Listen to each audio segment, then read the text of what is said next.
आप देख रहे हैं लाइव इंडिया हर पल। नमस्कार, आप देख रहे हैं लाइव इंडिया हर पल। मैं हूं आपके साथ रेखा मिश्रा। बिहार विधान परिषद का चुनाव जो है इस वक्त चर्चा में है और बिहार विधान परिषद चुनाव में अगर किसी की चर्चा सबसे ज्यादा हो रही है तो वह दीपक प्रकाश की हो रही है। दरअसल बिहार में एमएलसी चुनाव के लिए 10 उम्मीदवारों ने सोमवार को नामांकन किया, लेकिन सबसे ज्यादा चर्चा दीपक प्रकाश की हो रही है। दरअसल एमएलसी बनना उनका लगभग तय माना जा रहा था, लेकिन उम्मीदवार नहीं बनने पर अब वे क्या करेंगे, इसे लेकर कई तरह के कयास लगाए जा रहे हैं। दरअसल विधान परिषद की 10 सीटों पर होने वाले चुनाव के लिए नामांकन के आखिरी दिन सोमवार को 10 उम्मीदवारों ने पर्चे खरीद लिए। खास बात यह रही कि पंचायती राज मंत्री और एनडीए के घटक राष्ट्रीय लोक मोर्चा के अध्यक्ष उपेंद्र कुशवाहा के बेटे दीपक प्रकाश ने नामांकन नहीं किया। दीपक के नामांकन नहीं होने की स्थिति में 11 जून को नाम वापसी के निर्धारित समय खत्म हो जाने के बाद सभी उम्मीदवारों को निर्विरोध निर्वाचन की घोषणा कर दी जाएगी। दीपक प्रकाश के मंत्री पद पर अब तलवार लटक चुकी है, यानी कि 6 महीने के भीतर दूसरी बार राज्य सरकार में मंत्री बने दीपक प्रकाश के सामने कई मुश्किलें सामने आने लगी हैं। वो राज्य के पहले ऐसे मंत्री बन गए जिनकी कुर्सी पर किसी सदन के सदस्य नहीं रहने के कारण तलवार लटक गई है। ऐसे में पंचायती राज मंत्री दीपक प्रकाश के राजनीतिक भविष्य को नई दिशा देने के लिए उनकी पार्टी नए ऑप्शन पर विचार कर सकती है। क्या हो सकते हैं वो ऑप्शन? पहला, 5 महीने के अंदर राज्य विधानमंडल के दोनों सदनों में से किसी एक का सदस्य बनना होगा। इसके लिए एक रास्ता उनकी मां निकाल सकती है, यानी कि दीपक प्रकाश की मां स्नेहलता कुशवाहा सासाराम से एनडीए की विधायक हैं। अगर उन्होंने बेटे के रास्ते में आए कांटे को निकालने के लिए विधायकी छोड़ने का फैसला लिया तो वहां होने वाले उपचुनाव में दीपक प्रकाश किस्मत आजमा सकते हैं। जीत मिलने पर उनका मंत्री पद बरकरार रह सकता है।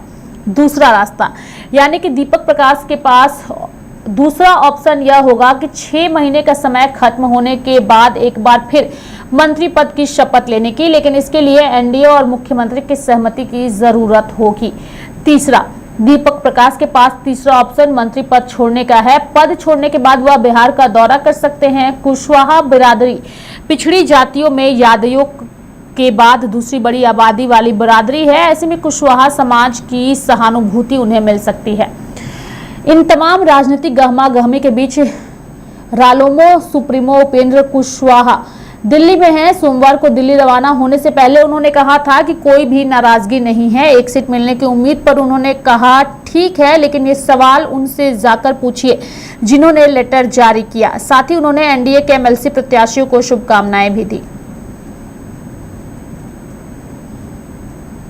अरे भैया, तो क्यों नहीं रहेगा ये तो बताइए आप, क्यों नहीं रहेगा? आप सवाल क्यों पूछ रहे हैं? किसी भी सदन के वो सदस्य तो उस दिन भी नहीं था जिस दिन वो लिया था। सदस्य तो उस दिन भी नहीं था। 6 महीने के बाद अभी कितना 1 महीना हुआ है, फिर सवाल आप पूछ रहे हैं? आपका सवाल ही विचित्र तरह का है, बनता ही नहीं सवाल। जिस दिन वो लिया था उस दिन भी सदस्य नहीं था। उसमें क्या कहा, कोई अंतर तो हुआ नहीं है। क्या अंतर हुआ? अब दीपक प्रकाश का क्या होगा? उनके बाबूजी खुद एनडीए के नेता है, वो लोग बताएंगे। अब उसमें क्या पता? एनडीए में सब कुछ ठीक है ना? एनडीए में सब कुछ ठीक है, कोई गड़बड़ी नहीं है। 202 एमएलए टन है। तो मेरे साथ फिलहाल अभी के लिए इस खबर में इतना ही। आप देखते रहिए लाइव इंडिया हर पल। नमस्कार।